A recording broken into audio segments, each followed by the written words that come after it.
नमस्कार। धूमिल पांडुलिपि में आप सबका स्वागत है। भूली बिसरी कहानी में आज सुनिए मनु भंडारी जी की कहानी कील और कसक। जैसे ही कैलाश ने आकर बताया कि नया मकान मिल गया है, रानी के मन को तो जैसे ठेस लगी। उसने कहा, तुम तो किसी बात के पीछे पड़ जाते हो। अब दूर मकान लेकर कितनी परेशानी उठानी पड़ेगी यह भी सोचा है। रात दिन तुम्हें प्रेस में रहना पड़ता है और यहाँ थे तो जब चाहा ऊपर चढ़े आए, और मुझे भी तसल्ली रहती थी कि नीचे ही हो। दूर मकान लेकर यह काम कैसे निभेगा? तुम्ही ने तो अभी 4 दिन पहले रो रो कर घर भर दिया था कि तुम अब एक घड़ी भी इस मकान में नहीं रहोगी। मेरा क्या है, जैसे भी होगा निभा लूँगा। अरे गुस्से में कह दिया था, उसका क्या, मुझे नहीं बदलना मकान। साल भर यहीं रहते रहते सबसे जान पहचान हो गई है, अब कई नई जगह जाकर रहूंगी। जान पहचान? सारे दिन तो लड़ती रहती हो, ना लाज ना हया। मेरी तो नाक कटवा कर रख दी तुमने। अब तो तुम लाख कहो, मैं एक दिन भी तुम्हें इस घर में रहने नहीं दूंगा। रानी रो पड़ी। मैं तुम्हारे हाथ जोड़ती हूँ, मुझे यहीं रहने दो। अब मुंह भी खोलूँ तो तुम्हारे सिर की कसम। मैं कह रहा हूँ, उठकर सामान बांधना शुरू करो। कल जैसे भी हो हमें नए मकान में चले जाना है। और कैलाश धड़धड़ाता हुआ नीचे चला गया। रानी का मन जाने कैसे अवसाद में डूब गया। वह पंखी लेकर चारपाई पर लेट गई। चाहकर भी सामान नहीं बांधा गया। सामने शेखर का कमरा था, वह उसी की ओर देखती रही। परसों जो कुछ कांड हो गया उसका परिणाम इतना भयंकर निकलेगा, वह जानती तो अपने मन को काबू में कर लेती। शेखर लाख बुरा हो फिर भी। और उसकी आंखें भीग गई। आंसू भरी आंखों के आगे ना जाने कितने धुंधले चित्र बिगड़ने लगे। साल भर पहले ही तो जब वह ब्याह कर इस घर में पहुंची थी तो अरमानों की आंधियां उसके मन में मचल रही थी। चढ़ती जवानी और चांद को शर्माने वाले रूप ने सुहाग रात की कल्पना को और अधिक चटकीला रूप दे दिया था। औरतों के बीच वह घिरी बैठी थी, पर मन उसका इस सारे कोलाहल को पार कर दोपहर की उबा देने वाली इस नीरस लंबी घड़ियों को पीछे छोड़ रात के उस मंदिर पहर की और दौड़ दौड़ कर जाता था, जब कोई बड़े दुलार से उसका घूंघट हटाकर अपने रोम रोम को आंखें बनाकर उसके रूप को निहारेगा और प्रशंसा के पुल बांधकर दो अपरिचित हृदयों की दूरी को के अस्तित्व को ही मिटा देगा। यह कल्पना यहाँ बैठे बैठे भी उसके गालों को सुर्ख बना देती और एक मादक सी सिरहन उसके सारे शरीर में दौड़ जाती। उसको लगता उसका अंग अंग जैसे बेकाबू हुआ जा रहा है। अपने पति के 100 काल्पनिक नक्शे उसकी आंखों के आगे दौड़ जाते। कैसे होंगे वह? और प्रश्न के साथ ही वह कल्पना में डूबने उतरने लगती। जब बारात चढ़ी तो बड़ा मन हुआ था उसका कि सहेलियों के साथ वह छज्जे पर चढ़कर अपने प्रियतम की एक झलक तो देख ले, पर दादी बुआ के बीच घिरी वह वहां से हिल भी ना सकी। उसकी उत्सुक आंखें लौटकर आई हुई सहेलियों पर ही टिक गई, पर वह इतना कुछ ना जान पाई जिसका सहारा लेकर मन के कौतूहल को मिटा पाती। हाँ, इतना उसने अवश्य सुना कि पति उसके काले हैं। दादी कह रही थी, अरे मर्दों का क्या कोई रूप देखता है, और फिर रंग का क्या काला क्या गोरा। कह रही थी, रानी खाने पीने की सार रखेगी तो रंग भी निखर आएगा। कमाए तो 300 है, भाग जाग जाएंगे रानी के, बस रानी बनकर ही रहेगी, फिर परिवार का टंटा नहीं। सास है तो गांव में, बस दोनों मौज करेंगे। और रानी बनकर मौज करने की इस कल्पना पर ही तो रह रहकर उसका मन थिरक रहा था। धीरे धीरे रस्म रिवाज, देखना दिखाना, खाना पीना, निंदा आलोचना का दौर समाप्त हुआ और घड़ी ने 10 बजा दिए। अपने कमरे में सजी सवरी रानी के मन का बिखरा बिखरा उल्लास प्रतीक्षा में बदल गया। हल्की से हल्की आहट भी उसका मन गुदगुदा उठता और नेत्र घूंघट के झीने आवरण को चीरकर कुछ खोजने लगते। करीब 11 बजे सास आई। अरे अभी तक नहीं आया कैलाश? हद कर देवे है ये भी। आज के दिन तो परेश का काम छोड़ दिया होता। विचित्र आदमी है, बड़ा ही साधु। अपने सुख समय का इसे रत्ती भर भी परवाह नहीं। लाओ मैं ही बुला लाऊं। धीरे धीरे वह जीना उतरने लगी। इस विचित्र आदमी के साधुत्व से रानी के आक्रोश को इस हद तक बढ़ा दिया कि उसकी इच्छा हो रही थी कि वह रो ले, पर तभी किसी ने कमरे में प्रवेश किया। रानी की पलकें झपक गईं, इस आशा से कि जल्दी ही कोई हौले से आकर उसका घूंघट हटा देगा और फिर वह अपने लाज भरे चेहरे को छिपाने के लिए बेसुध सी किसी के सीने का आश्रय लेगी। पर तभी एक रूखी कर्कश सी ध्वनि ने उसकी कल्पना के आवरण को बुरी तरह से चीर डाला। अरे इतनी देर जागने की जरूरत नहीं है, तुम्हें तो सो जाना चाहिए था। मेरे तो काम ही ऐसा है। आज भी माँ जबरदस्ती बुला लाई। अब सवेरे तक सारा काम खत्म ना हुआ तो मुसीबत हो जाएगी। और वह रानी के अस्तित्व को भूलकर सो गया।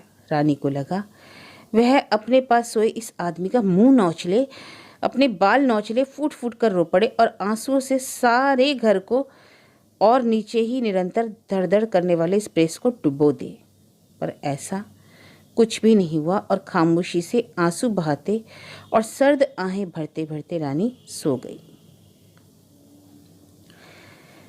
दूसरे ही दिन घर अपनी असली स्थिति में आ गया। बड़ा कमरा यूं उस घर का सबसे शानदार कमरा था। पड़ोसियों को लौटा दिया गया। विवाह के लिए मांग लिया गया था। 2 नौकर और एक महाराज जो कल दौड़ दौड़ कर काम कर रहे थे, अपना अपना हिसाब लेकर चलते बने।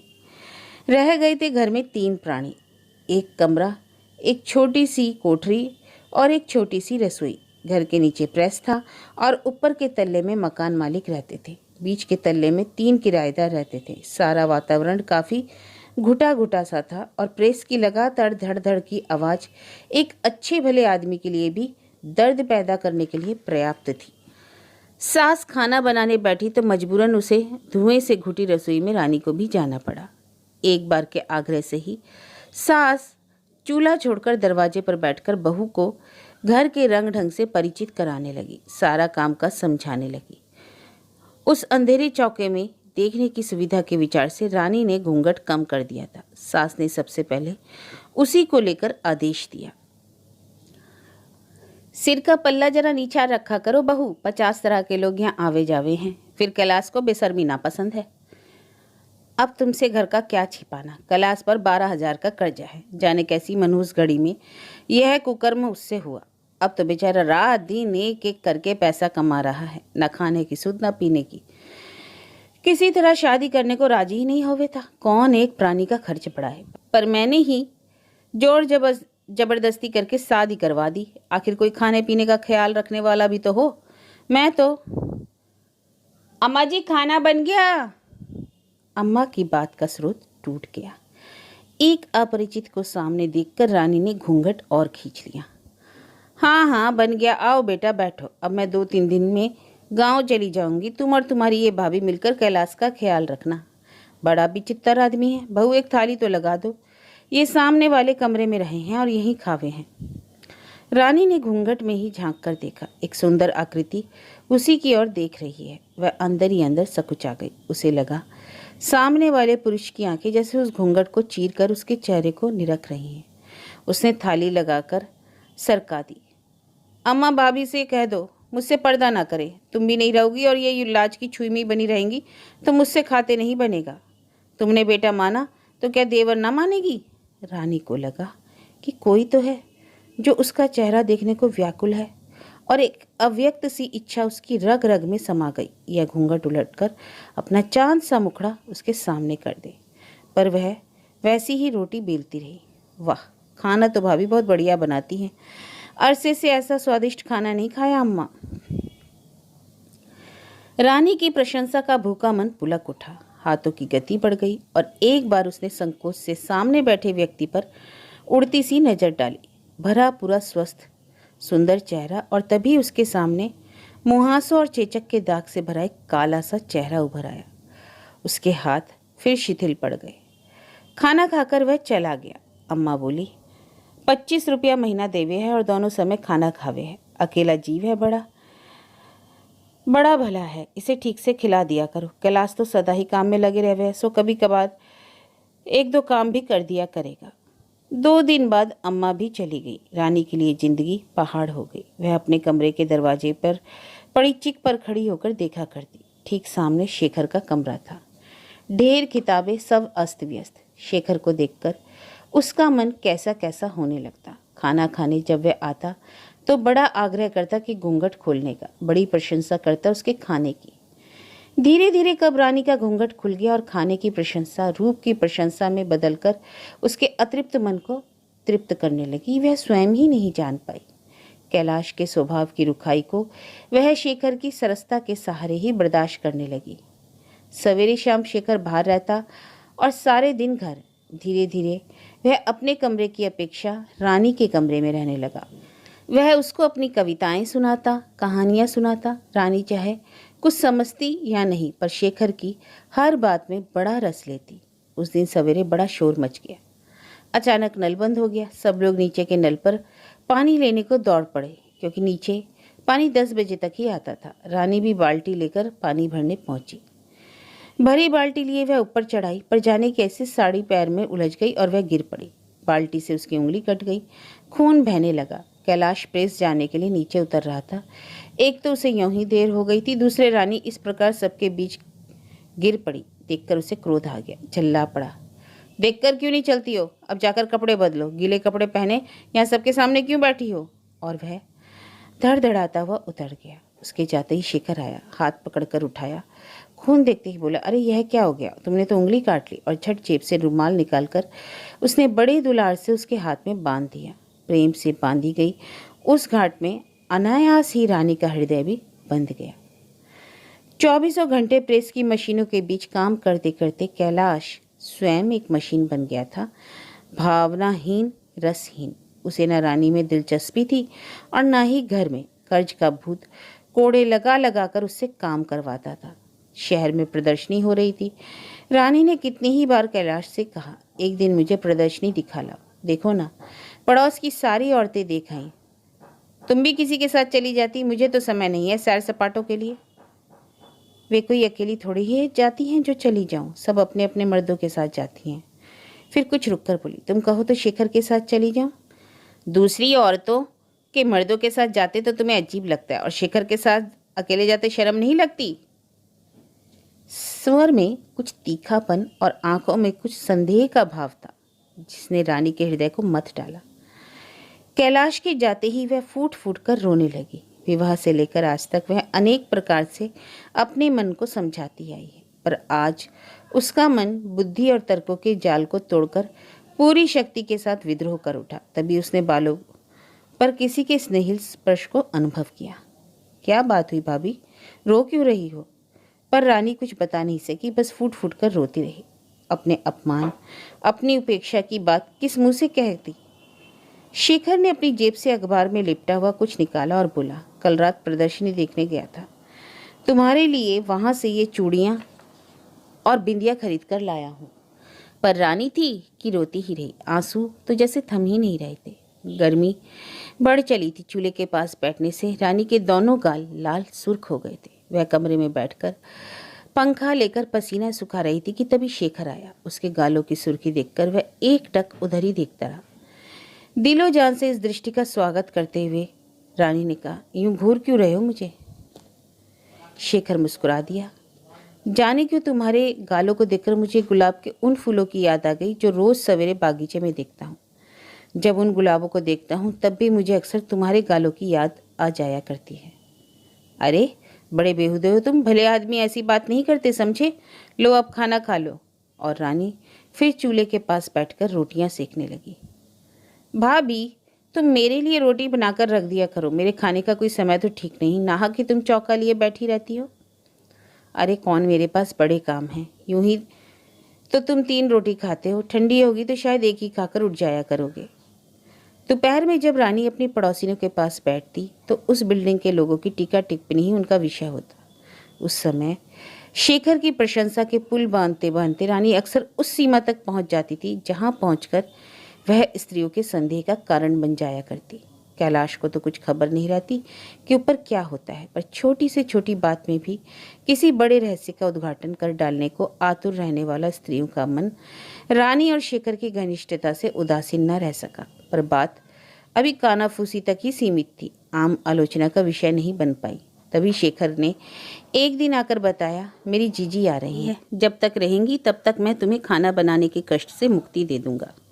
अरे, अपनों को खिलाने में कौन सा कष्ट? जीजी बेचारी थोड़े दिनों के लिए तो आ रही होंगी और तुम उनसे रोटी सिखवाओगे, जीजी भी यहीं खा लेंगी।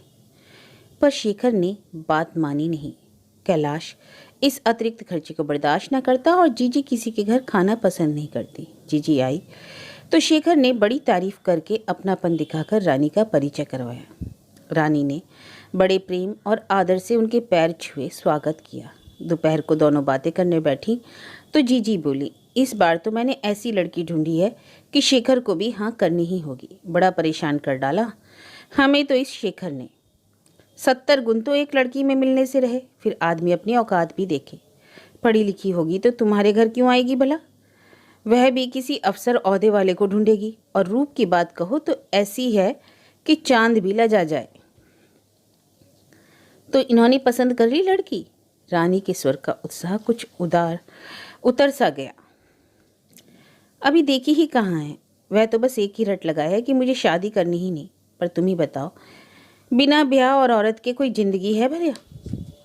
सच पूछो तो जीजी, क्या रखा है ब्याह में? एक बंधन ही तो है, जी का जंजाल। बिना ब्याह के तो कैसी मस्ती है, नहीं तो 50 झंझट। तुम भी कैसी बातें करे हो बहू? खुला बैल 70 जगह मुंह मारे है, आदमी अपने खूंटे से बन जाए तो चित ठिकाने से रहे है। और शेखर के लिए मनोनीत पत्नी के रूप के और गुणों की प्रशंसा करते करते जीजी ने सारी दोपहर ढाल दी। इधर दिन का प्रकाश सांझ के धुंधलके में डूबता जा रहा था, उधर एक अव्यक्त से विषाद से रानी का मन भारी होता जा रहा था।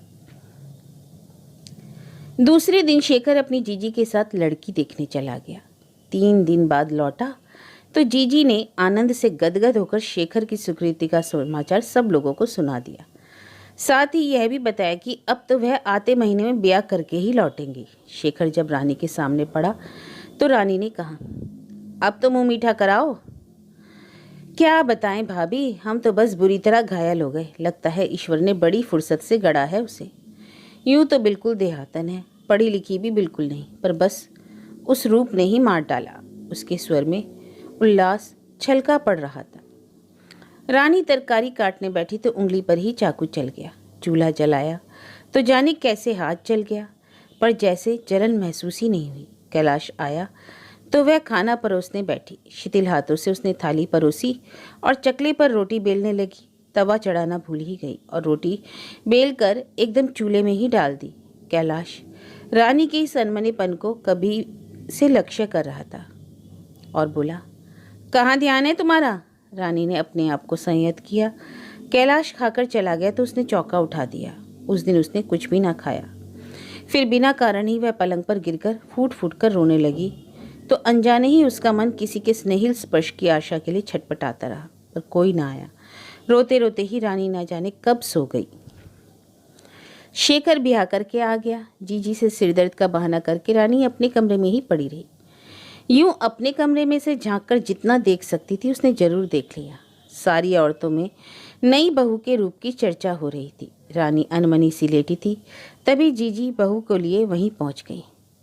ये तुम्हारी जेठानी है, इनके पैर छुओ। और बहू ने पैर छू लिए। अब तुम्हारी तबीयत कैसी है रानी? ठीक हूँ, बैठो। रानी ने बहू का घूंघट उठाकर उसका मुंह देखा और सगुन भी दिया, पर उसके मुंह से प्रशंसा का एक शब्द भी नहीं निकला। इधर उधर की बातें करके अत्यधिक व्यस्तता का बहाना बनाकर जीजी बहू को लेकर चली गई। उनके जाते ही रानी अनमनी से फिर लेट गई। ना जाने क्या था जो रह रहकर टीस रहा था, कसक रहा था। थोड़ी देर बाद वह उठी। शीशा उठाकर उसने अपना चेहरा देखा। एक निश्वास छोड़कर वह फिर लेट गई। घर गृहस्थी की बातें समझाकर जीजी चली गई। नई बहू ने रानी से मित्रता गांठने की बड़ी चेष्टा की, पर रानी का रुख देखकर साहस ना हुआ। उसने पति से कहा, तुम तो इतनी तारीफ करते थे, बड़े मिजाज हैं तुम्हारी इन भाभी के, तो जाओ तो सीधे मुंह बात ही नहीं करती। अरे कौन भाभी? नहीं नहीं, उनका स्वभाव तो बड़ा अच्छा है। क्या जाने भाई, हमसे तो ठीक से नहीं बोलती, और उनके आदमी के तो मैंने कभी ऊपर देखा ही नहीं। देखूं तो कैसे हैं? शेखर नहाकर आया था, तैयार हो चुका तो सीधा रानी के कमरे में पहुंचा। भाभी, क्या बात है, तुम्हें बहू पसंद नहीं आई? कहती थी तुम मुझसे ठीक से बोलती नहीं। नहीं बोलती तो क्या फांसी चढ़ा दोगे? आए 4 दिन नहीं हुए और त्रिया चरित्र दिखाना शुरू कर दिया। अरे तुम्हारी क्या शिकायत करेगी? मैंने ही तो उससे कहा था कि भाभी के पास आया जाया करो तो मन लगा रहेगा। मैं क्या किसी के मन बहलाने की लौंडी बांधी हूँ? तुम नाहक ही बिगड़ रही हो भाभी, सच बोलो, तुम्हें बहू पसंद नहीं आई? मुझे क्या करना पसंद वसंद करके? रूपवती है तो सिर पर बैठा कर रखो, मुझे क्यों सुना रहे हो बार बार?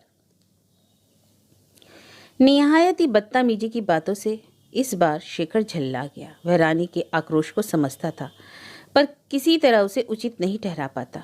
रोज शाम को शेखर अपनी बीवी को घुमाने ले जाता। उसने घूंघट काटना छोड़ दिया था और वह बड़े नखरे से सज कर निकला करती। रानी खुलेआम उसकी बेशर्मी की आलोचना करती, कभी छत गंदी करने के अपराध में तो कभी पानी ज़्यादा बहाने की शिकायत लेकर। वह अक्सर बहू से लड़ लिया करती। शुरू में तो बहू संकोचवश चुप रह जाया करती थी पर आखिर वह कब तक सहती? वह भी देहात की थी, लड़ने झगड़ने में माहिर। रानी कुछ सुनाती थी, सिवाया उत्तर पाती। ज्यों ज्यों नई बहू की शोखियां और रूप निखरता जा रहा था, दोनों का झगड़ा और अधिक तूल पकड़ता जा रहा था। अब तो आए दिन दोनों में झगड़ा होता। आसपास की औरतों को समझाना पड़ता। उस समय रानी बड़े तैश में कहती, 1 साल से मैं इस घर में रह रही हूँ, क्या मजाल जो किसी से कहा सुनी भी हुई हो। लड़ना झगड़ना मेरी आदत में नहीं, पर नीचों के बीच रहकर नीच ही बनना पड़ता है। नीच शब्द के आते ही फिर जो वाक युद्ध होता तो आंसुओं की असंख्य धाराओं में ही उसकी समाप्ति होती। कितनी ही बार शेखर घर में होता पर ना तो वह एक शब्द ही बोलता और ना बाहर आता। ऐसी स्थिति में रानी स्वर को सप्तम पर ले जाकर कहती, भला करने का तो जमाना ही नहीं रहा।